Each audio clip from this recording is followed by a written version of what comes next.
Благодарам, почитувани граѓани, почитувани колеги пратеници. Македонија се наоѓа во сериозна политичка криза, во економска неизвестност и во општествена неизвестност. Виновник, главен осомничен за оваа ситуација е владата на Република Македонија. Само за подсетување, неколку години наназад, во ситуација сме исклучително специфична. Неколку релевантни меѓународни организации Македонија ја третираат како хибриден режим. Во ситуација кога Македонија е хибриден режим, тешко може да стане збор за било какви реформи во сензитивна сфера како што е образованието. Бидејќи овие денови инкогнито се носат закони и пота инкогнито се повлекуваат, објаснувањето на предлагачот, а тоа е владата, при носењето, односно при предлагањето на овој закон, беше дека целта на екстерното тестирање е да се постигнат две клучни цели, а тоа е оценувањето на вистинското знаење на учениците и проверување на објективноста на оценувањето на наставниците.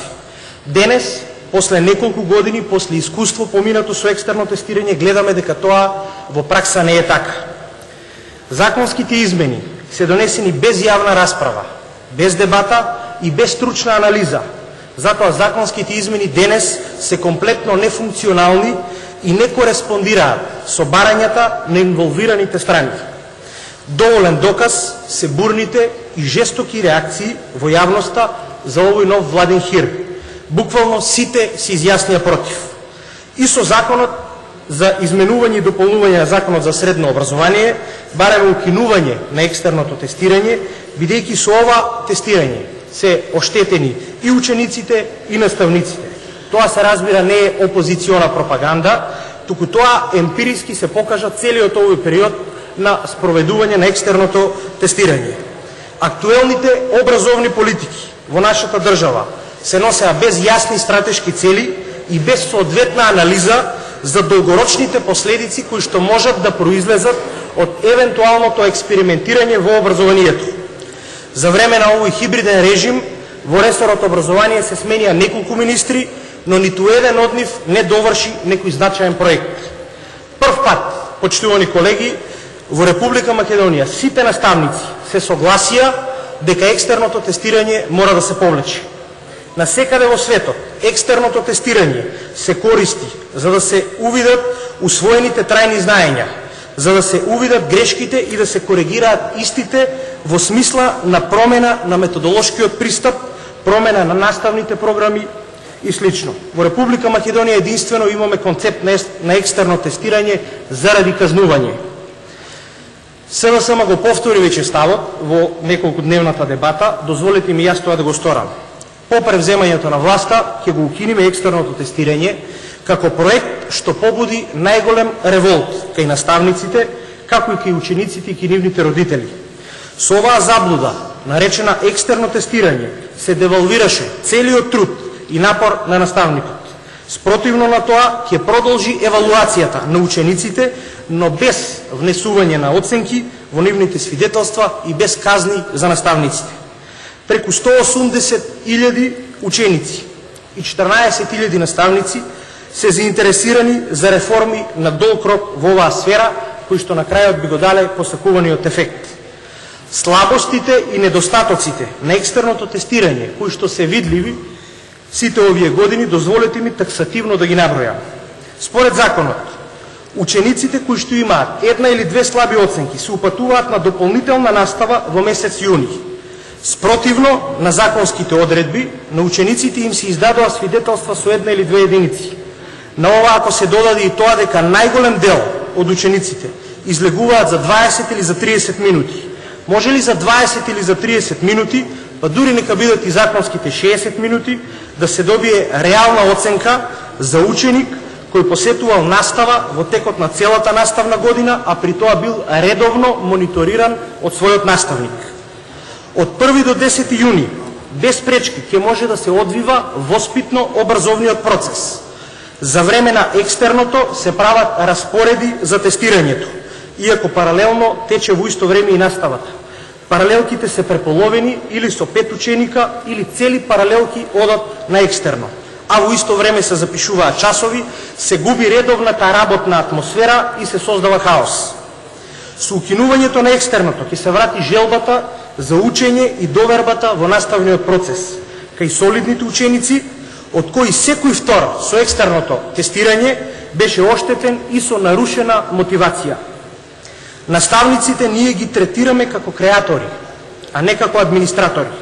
Со екстерното тестирање се сведуваат на технички лица, кои треба да им кажат на учениците од каде треба да учат, нешто да им прераскажат, и при тоа се споредени еднакво важни како и државните службеници, кои ги составуваат прашањата за екстерно тестирање. Воопшто не се зема во предвид целокупната работа на наставникот во текот на цела една наставна година, неговите евентуални успеси, неговите дипломи, сертификати. Едноставно, наставникот директно е осуден.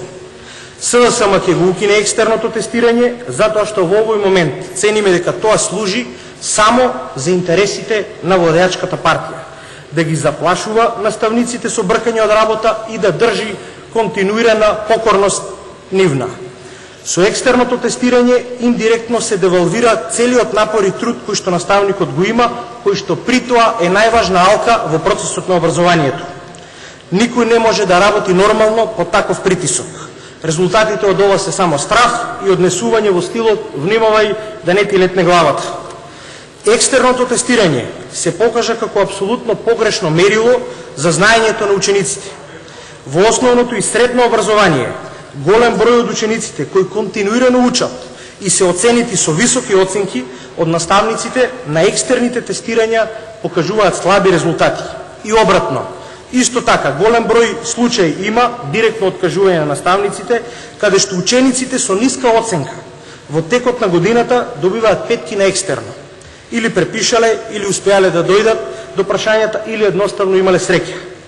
Од екстерното оценување не смее да зависи дали некој ќе биде добар правник, добар лекар или добар архитект.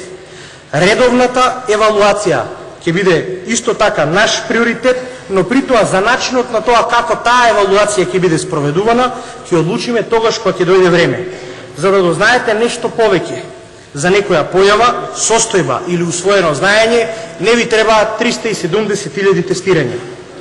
Образованието треба системски да овозможи здрав надпревар меѓу учениците и училиштата. Мотивацијата е најсилната алатка кога сакате да постигнете екстраординарни резултати. Таа е силен стимуланс за области во кои со закани нема добри резултати. Вложувањето во човечкиот капитал во овој момент е најисплатливо, зашто само тој дава директен и поголем квалитет, а не овие скапи лудори кои што се директно резултат на екстерното тестирање. Образованието сигурно дека не е играчка. Ако предпоставиме дека оценките се најважниот дел од некој образовен процес, тогаш повеќемина би поддржале екстерно тестирање. Но што ако оценките не се најважниот дел од образовниот процес? Какво екстерно тестирање би вовеле, например, во една од најнапредните скандинавски држави во која што до 8 оделение нема воопшто бројчано оценување? Значи, тоа значи дека има многу по-суштествени и многу по-важни работи од екстерното, а тоа е квалитетот на образованието. После целиот нормативен хаос, кој што беше предложен од владата, а усвоен од парламентарното мнозинство, севкупната оцена за екстерното тестирање е недоволен еден. Благодарам.